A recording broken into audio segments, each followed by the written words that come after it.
Alright, I went a little nuts.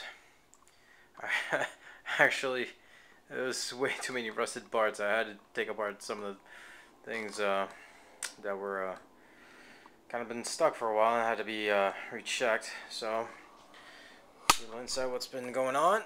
Alright, let's see here. So, yeah, never mind my air conditioner. So one of the problems I always had was the kickstand. This is the kickstand that was kind of sitting right there, and it would wobble around a bit because it was a little loose, possibly from the rust. So I WD-40 the grease away, waiting for that to wick away just as a degreaser. But you know, gonna clean that up, put that back in. The last thing you want is a wobbling kickstand. God forbid it hits the wheel. Another thing I took out was the pedal. This is a funny way of getting it out. Something I learned reading online was so these pedals are placed in but depending on what side of the bike it's in, you can remove it by rotating this against the grain, against the direction of the bike.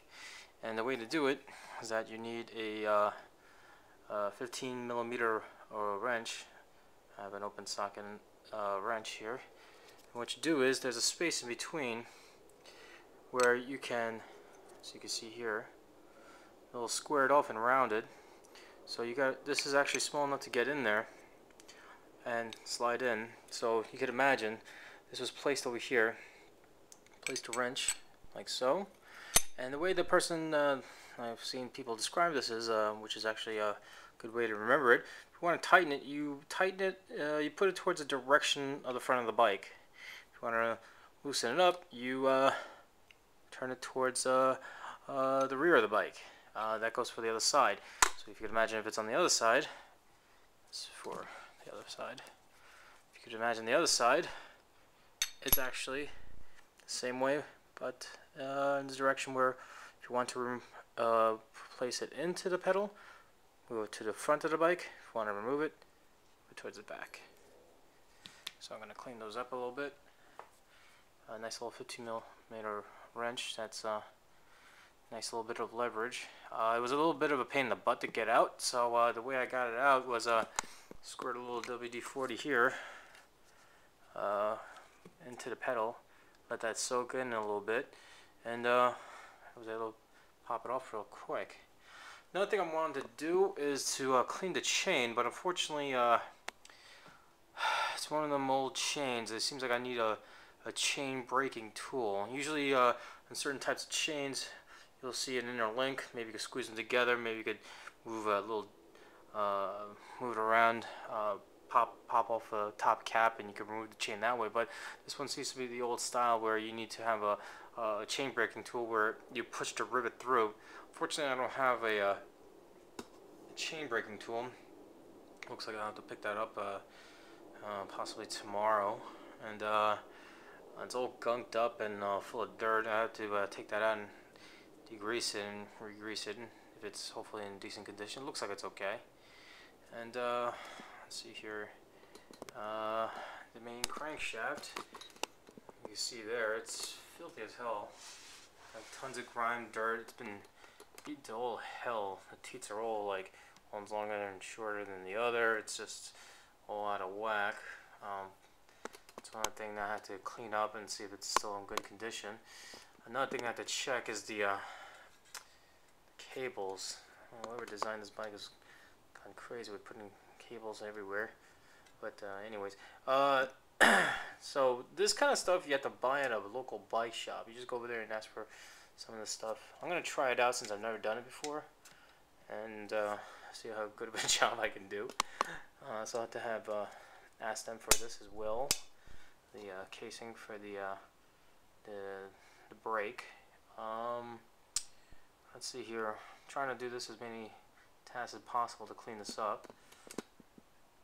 Another thing I need to do over here This head's a little loose, which is a kind of a frightening thing. A lot of things you have to clean up here. Usually dirt collects up here, rust from all the water maybe.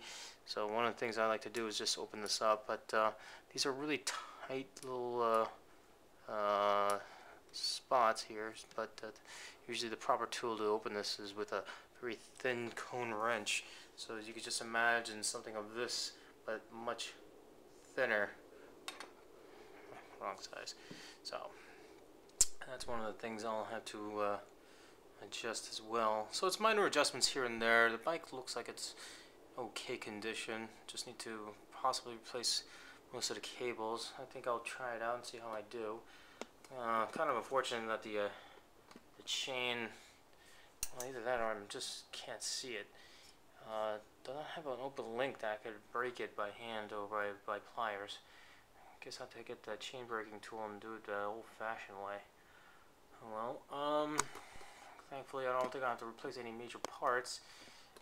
These look okay, a little bit worn in, but not going anywhere.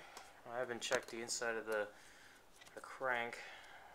Need another tool here to actually separate this, but it seems a little tight. I don't think that's going to go anywhere, but I'm going to see if I could take a look.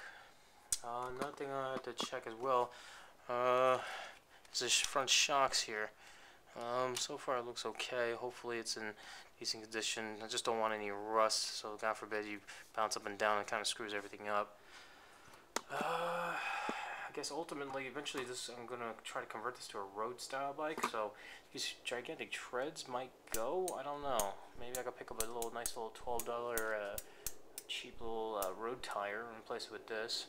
Usually, there's measurements on the side wall and tells the type of tire, the length, whatever. So I know what kind of tire to buy just by looking at this.